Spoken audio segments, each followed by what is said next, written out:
Look at your screen right now. The COMEX silver price is sitting at $71 an ounce. That's the official number. That's what your broker shows you. That's the data on Bloomberg. But you need to understand something critical. That price is a complete fabrication. It's a lie. It has zero connection to the reality of what's happening in the actual global market for physical metal. Because while your screen shows $71, there is a parallel universe of pricing that reveals the truth.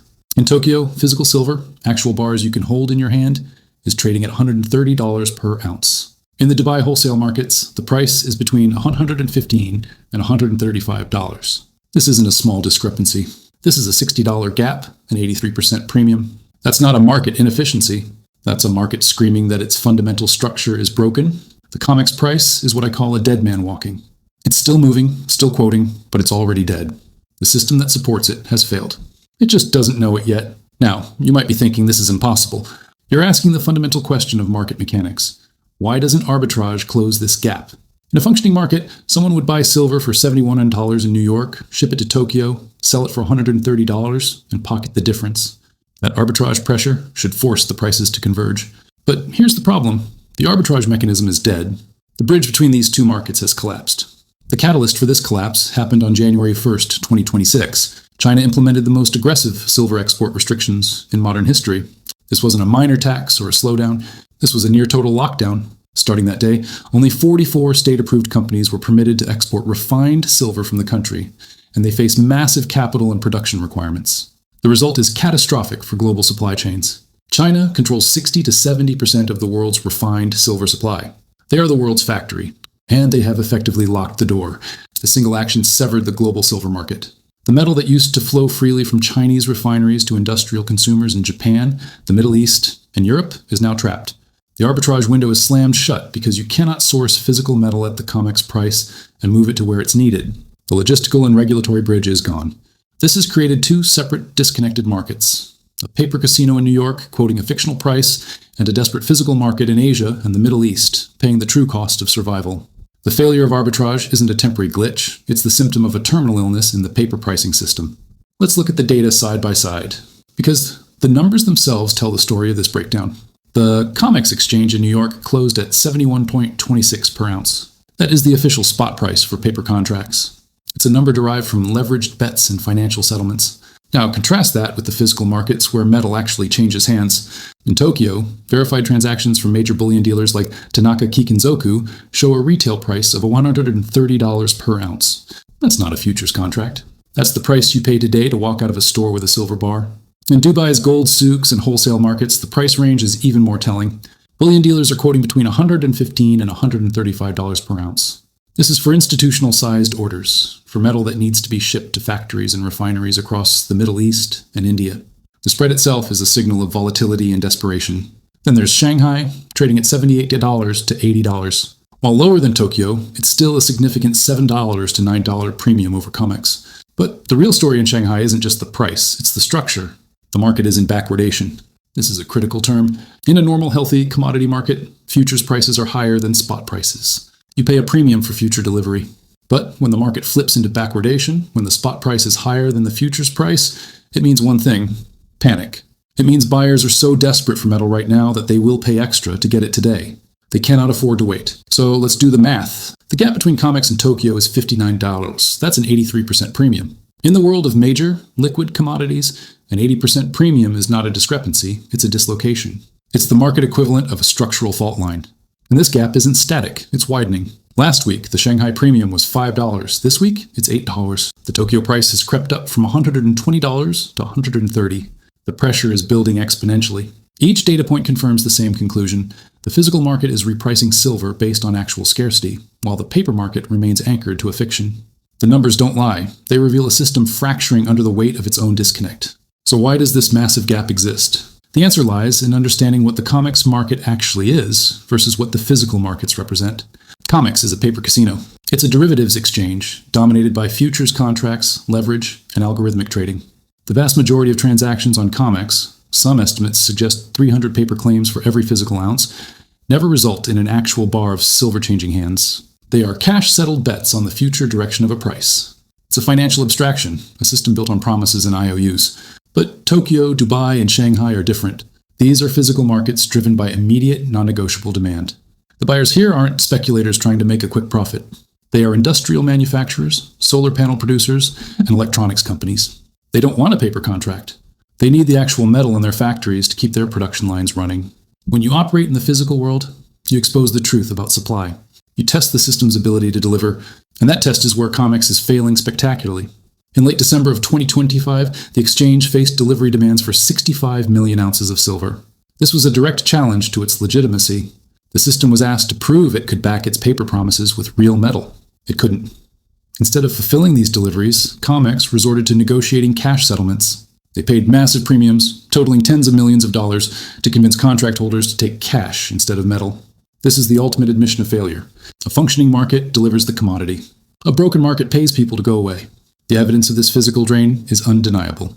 COMEX registered inventories, the silver actually earmarked and available for delivery, have plummeted by 70% since 2020. The vaults are being emptied. It's not just a New York problem. London vaults are down 41% year over year. Shanghai inventories are at decade lows. The entire global warehousing system for silver is being stripped bare. This isn't speculation. It's a measurable, verifiable fact. The physical metal is leaving the exchanges because the real economy needs it. And every ounce that leaves makes the paper market that much more fragile, that much more disconnected from the tangible asset it claims to represent. The paper price can be manipulated with leverage and algorithms, but you cannot algorithm your way out of an empty vault. This brings us to the central conflict. If the physical market is screaming that silver is worth $130, why is the COMEX price still stuck at $71? Why isn't the paper price catching up? The answer is simple, and it's the reason this situation is so explosive. The banks are fighting for their survival. They are trapped in a catastrophic short position. For years, major financial institutions have built massive bets that the price of silver would go down. They've sold thousands of paper contracts, creating a huge overhang of supply in the derivatives market that has effectively suppressed the price. This isn't a conspiracy theory, it's a matter of public record in the commitments of traders' reports. But now, the physical market is calling their bluff. If the COMEX price were to suddenly reprice to $130 to reflect Tokyo and Dubai, the banks would face instantaneous, catastrophic losses. We're talking about margin calls in the billions. We're talking about forced liquidations that could trigger a domino effect across the entire financial system. The banks cannot allow that to happen, so they fight. They use every tool at their disposal to keep the paper price suppressed. They dump contracts onto the market during low-volume periods to create artificial selling pressure. They orchestrate volatility to shake out weak-handed longs. Look at what happened on December 31st, 2025. The CME Group, which owns COMEX, raised margin requirements on silver futures by a staggering 30%. This was a deliberate act. By increasing the amount of cash traders need to hold their positions, they forced leveraged speculators to sell. Stop-loss orders were triggered, a wave of selling hit the market, and the price dropped from $74 to $71 in a single day. It was a classic manipulation tactic, and on the surface, it worked. But here's the critical point that reveals the entire charade. The physical market did not budge. Tokyo stayed at $130, Dubai stayed at $115 and $35. The real price of metal was completely unmoved by the paper market's engineered panic. This is the fundamental limitation of their power. The banks can manipulate the price on a screen. They can create fear and volatility with leverage and algorithms, but they cannot create physical silver. They cannot magic new bars into existence to meet the desperate industrial demand in Asia. Every ounce of metal that leaves the COMEX vaults to settle a delivery makes their short position more dangerous. They are playing a game of musical chairs where the chairs, the actual bars of silver, are being removed from the room one by one. Their strategy is a delaying action, a desperate attempt to kick the can down the road. But with each passing day, as physical premiums widen and inventories drain, the road gets shorter. The banks are fighting a battle against physical reality, and in the long history of commodities, reality has never lost. To understand why this disconnect is so powerful, you need to see it not as a financial chart, but as an industrial crisis unfolding in real time. This isn't driven by speculators. This is driven by companies whose very survival depends on securing a raw material that is vanishing from the market. Let me show you the physical squeeze in action. Start with Japan. Japan is one of the world's largest consumers of silver. Their entire electronics industry, their solar panel manufacturing, their advanced technology sectors, they all run on silver. Right now, Japanese companies are in a state of panic. The yen is weak, making imports more expensive. But the real crisis is the supply shock from China. The primary supplier has locked the doors. So what do? They enter the market and they bid. They are not looking for a profit on a trade. They are looking to avoid a factory shutdown. They are paying $130 an ounce in Tokyo because the alternative is halting production, losing customers, and facing financial ruin. This is a survival premium. It has nothing to do with the COMEX price. It is the raw, unfiltered price of staying in business. Now, look at Dubai. Dubai acts as a crucial trading hub for the entire Middle East, Africa, and South Asia. It's where physical metal flows to meet regional demand. And that demand, particularly from India, is surging. India has a massive appetite for silver in jewelry, electronics, and its own growing solar industry. Indian buyers are flooding into the Dubai markets, willing to pay a significant premium to get metal that can be shipped home. The dealers in the gold souks see this demand firsthand. They know that if they were to sell silver at the COMEX price of $71, their entire inventory would be gone in hours. They would be left with empty vaults and no product to sell. So they price for scarcity. They look at the line of buyers out the door and they set a price that rations the remaining supply. That price is $115 to $95. It's not greed, it's basic economics. When demand massively outstrips supply, the price rises until enough buyers drop out to balance the equation. This is the beautiful, brutal logic of the physical squeeze. It is immune to paper manipulation. An algorithm can't stop a Japanese factory manager from needing silver to build circuit boards. A margin hike in Chicago can't satisfy an Indian jeweler's order book. The industrial buyers and the physical traders are operating in a different reality, one governed by the simple, undeniable laws of tangible goods. They need the metal. They can't get it from the traditional sources, so they pay the price that the real market demands. This creates a feedback loop. As the physical price rises, it attracts more attention, which increases the pressure on the paper market. The disconnect becomes a self-reinforcing cycle. The physical market is not just setting a different price, it is establishing a new benchmark for value, one that completely bypasses the broken system in New York. The squeeze is happening now, not on a trading terminal, but in factories and trading hubs across Asia. And it is this relentless, real-world demand that is turning the COMEX price into a ghost. So we've established the disconnect. We've seen the banks fighting a losing battle. The critical question now is, what happens next? This pressure cannot build indefinitely. The $60 gap between the paper illusion and physical reality is a loaded spring. When it unwinds, the movement will be violent and decisive.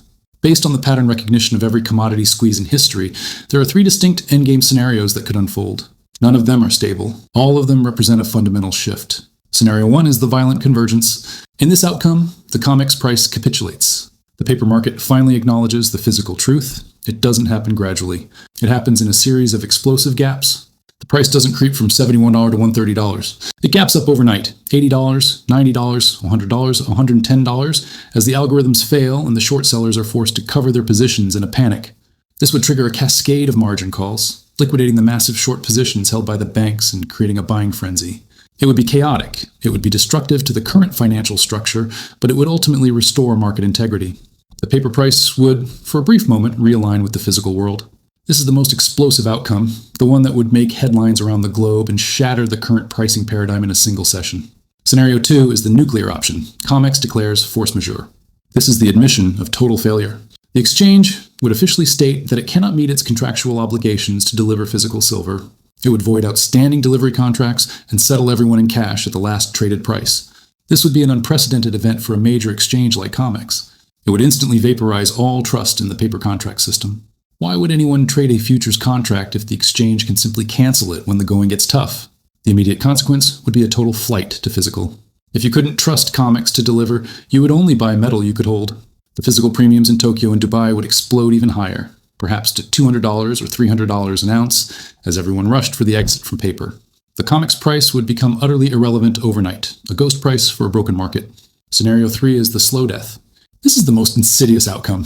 In this scenario, the COMEX price doesn't collapse and it doesn't converge. It simply muddles along in the $70 to $80 range, sustained by constant manipulation and the dwindling number of participants who still believe in the paper game. Meanwhile, Tokyo, Dubai, and Shanghai continue to trade at $130, $140, $150, completely ignoring the New York benchmark.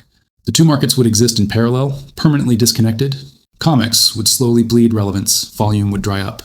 It would become a sideshow, a historical relic that a handful of speculators still play with, while the real price discovery for one of the world's most critical industrial metals happens entirely in Asia and the Middle East. This is a death by 1,000 cuts, a gradual slide into irrelevance as the global economy simply routes around the broken system. In my analysis, Scenario 3 is the most likely path in the immediate short term.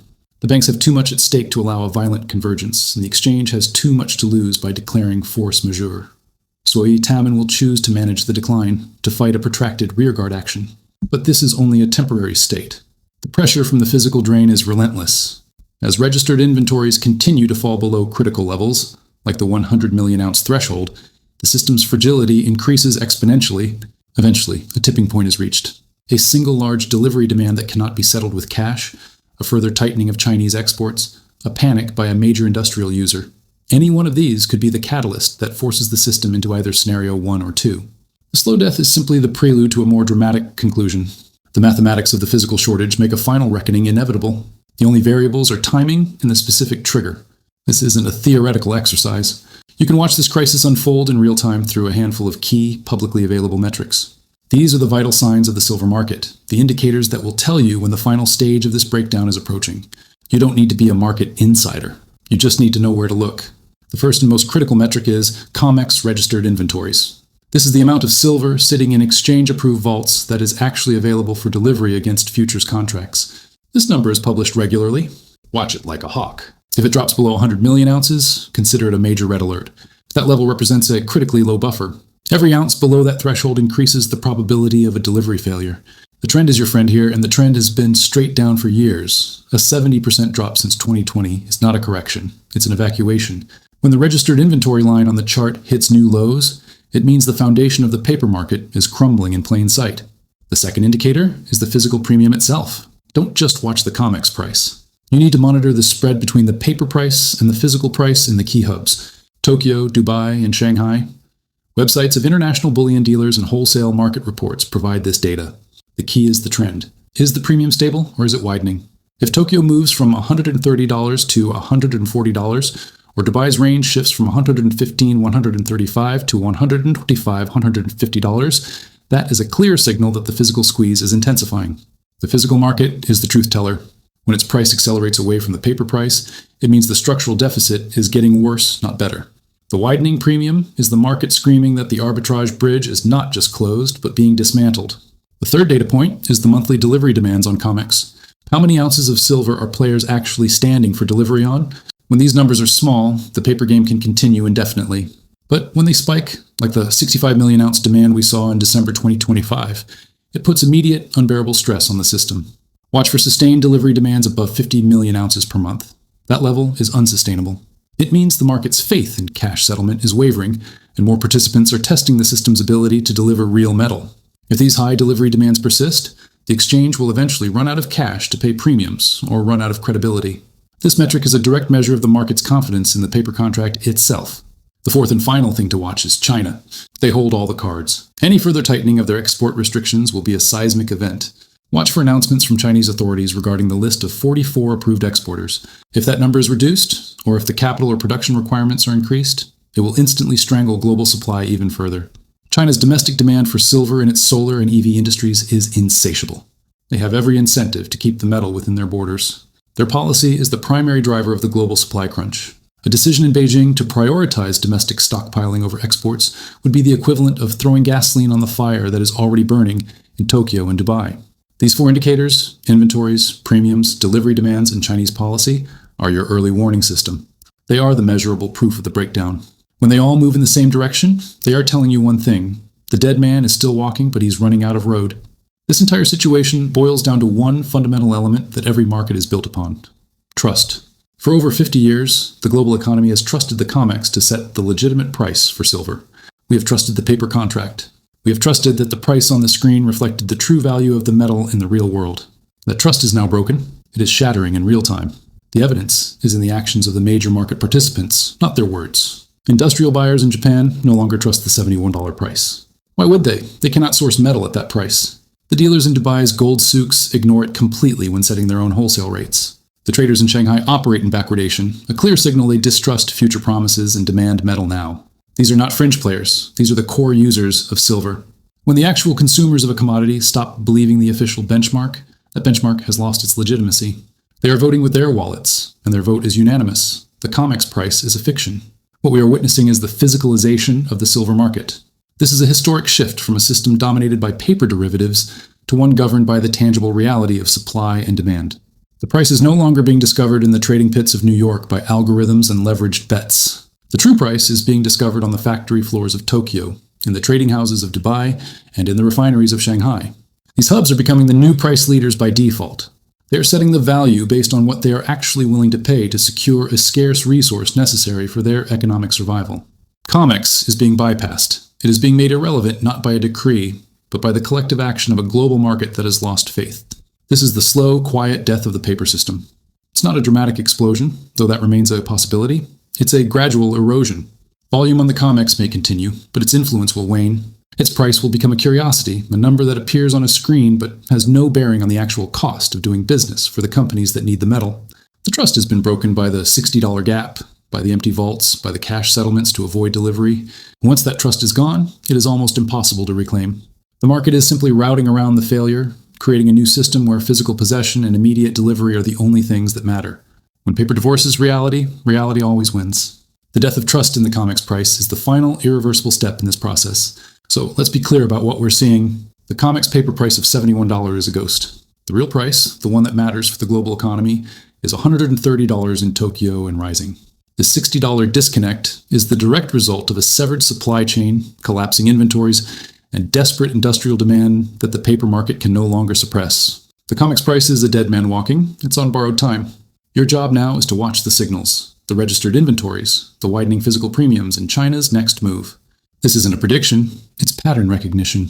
When the physical market takes control, the paper price has only two choices: violently converge or fade into irrelevance. Subscribe to this channel. We track these critical disconnections every day, giving you the data the mainstream ignores. The collapse of the silver benchmark is a historic event, and you're watching it unfold in real time.